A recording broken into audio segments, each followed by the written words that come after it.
All right, well, we are back with the bus build series. It has been quite a while since we've been able to do any real work on the bus. Winter was just so brutal and so cold that there was no way we were going to be doing any work out there. But here you see some footage from last fall where we were working on lighting and getting our tracks figured out and what we wanted to do there so we could do some LED strip lighting. So we'll pick up where we left off last fall and bring you up to speed. Here we go. All right, so we got these in place, kind of figured out. Now we're gonna take them down, prime them, paint them black. Ooh, there we go. And get them back up here, and then we'll start looking at LED tape that'll fit these tracks, and we'll be good.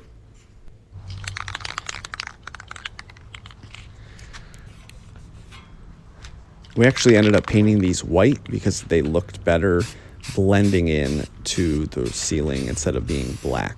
But here we are getting them with some automotive primer before we get ready to spray paint them white.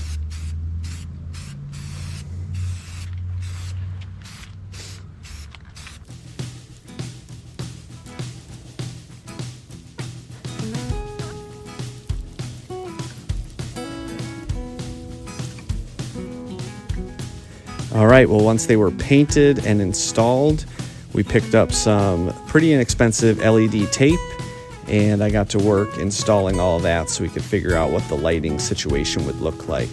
Obviously, the vehicle already has some interior lights, but we wanted to create lighting that was on its own controls and was not reliant on the vehicle's lighting. So here you see our first time turning it on. And then we start working on the second run as well. All of this is being run off of our little power bank that we picked up on Amazon. I'm very happy with that. And just trying to figure out the best configuration of these lights.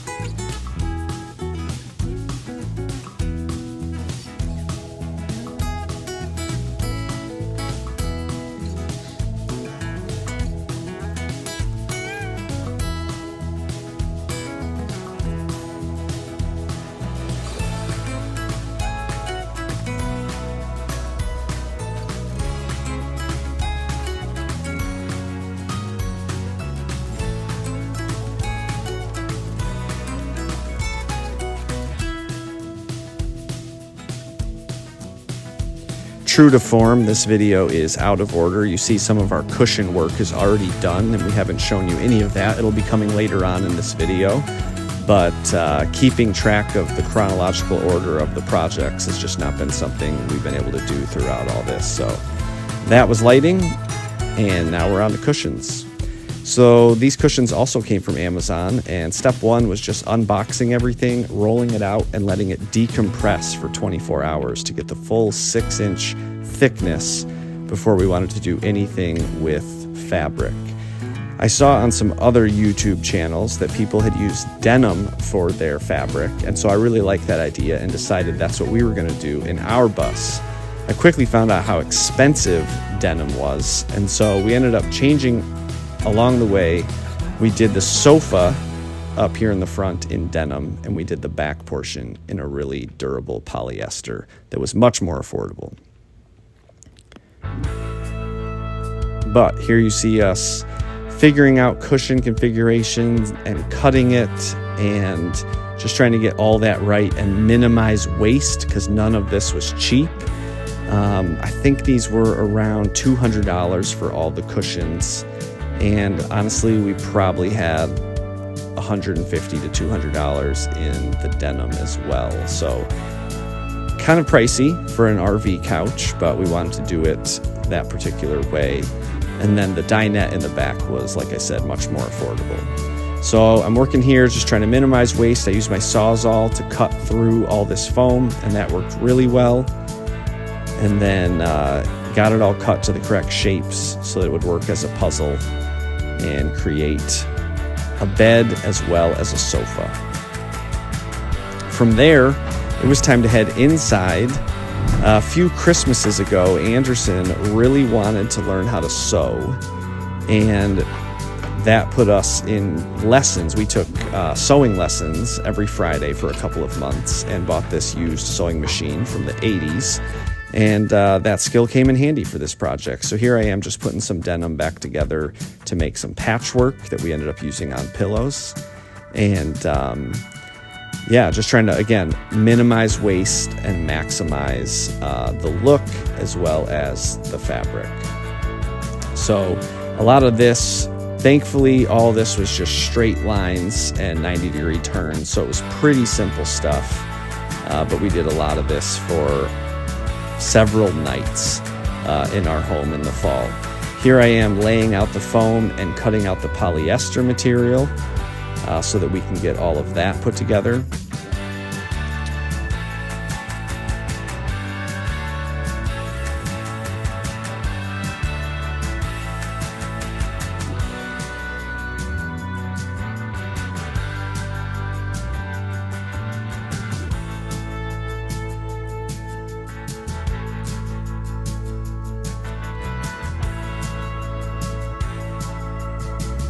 I think this polyester was about a third of the price of the denim, so it was definitely a good switch along the way to get something a little more affordable and durable where we're going to be eating food.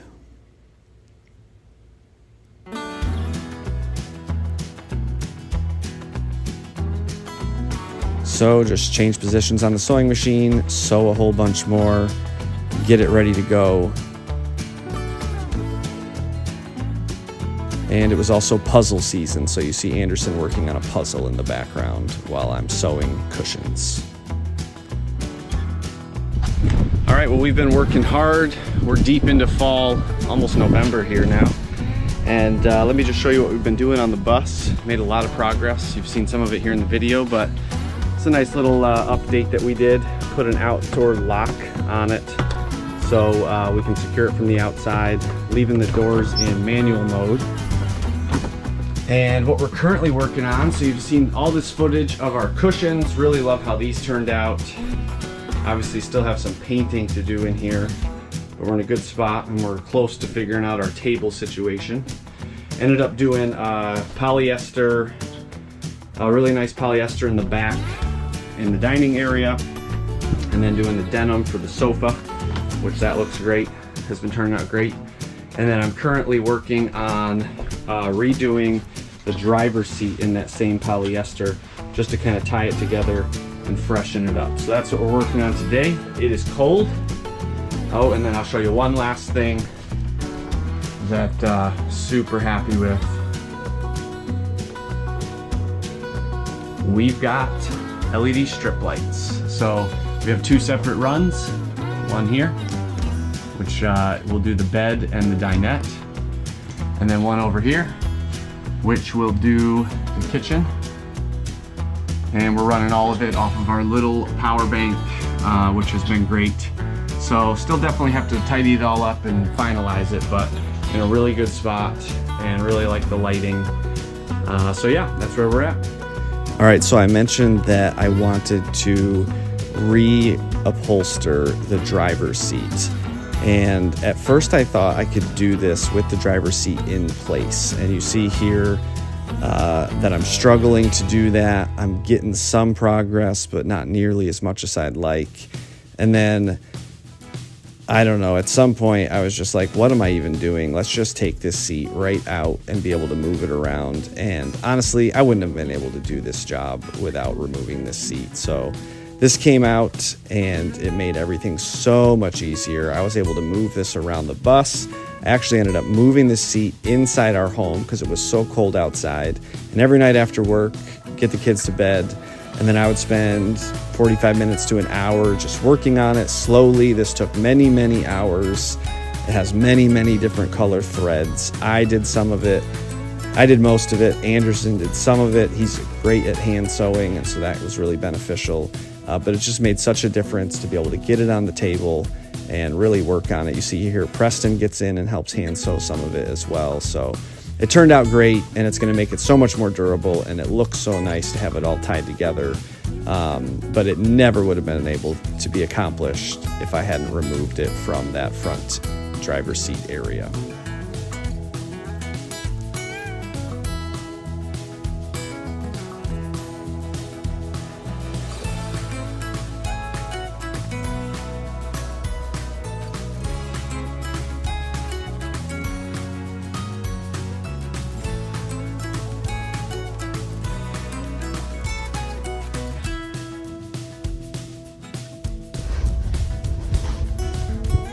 hand stitching action going on this driver's seat.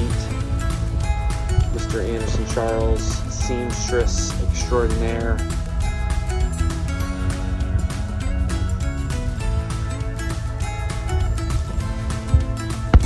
And if you noticed on the back of that, we did make 3 separate pockets just to increase storage in the bus. And so we got those all stitched on. And like I said, many different colors of thread. So it's definitely got kind of like a boho vibe going on. It's very, shabby chic. Is that what they call it? But kind of the whole vibe of the whole bus is just like live easy, live loose. Let's go have some fun. And so it worked out great. Obviously, it's flannel season when we're working on this. Aaron and I are out there just drinking coffee and talking, and I'm stitching away, and it worked out great. And that brings us to this moment. All right, well, it's a big day. We are rolling down the road, taking this bus, converted into an RV, to a place for an enhanced Pennsylvania inspection, so that we can hopefully get this loud contraption registered as an RV and put into our name. It's quite a process, but we feel like we've done what needs done. So that's what we're doing. It's about 35 miles out of town. So we're gonna see what she's made of after she's been sitting for the better part of a year, just getting worked on. But so far, so good. All right, so we found out what we needed to know. It was definitely worth the drive. We found out that in Pennsylvania, you need to have at least 4 of 7 different things to qualify as an RV. Some of those things are a toilet, a sink, a water supply, a power supply, heating and air conditioning. We have 5 of the 7, a cooktop. You'll see all of this here in a second. So we feel really good about it. So we brought it back home, working on some finishing touches. You see me just painting the back dinette here to bring it all together. And then the other thing we need to do is just get a new section of tailpipe on it and fix a light so it can pass a regular Pennsylvania inspection. And then we will be off to the races. So we feel really good about where we've got it. We are primed for the 2025 adventure season. We've got ourselves an adventure bus, and hopefully by the end of April, everything has been submitted, and we are on our way to owning a former bus and a current RV. So check this out. Here we go. Outdoor table, ready to serve and entertain. Walk up the stairs, hardwood floor, kitchen and storage, water supply, cooktop, sink, toilet in case of emergency only, paint, upholstery, sofa, storage, LED strip lighting. It's all there. Those drawers have kitchen utensils in them. There's a wastewater basin underneath. We are ready to go. We are ready to do this thing. So join us in 2025, Lindblad 7 East Coast Adventure Crew.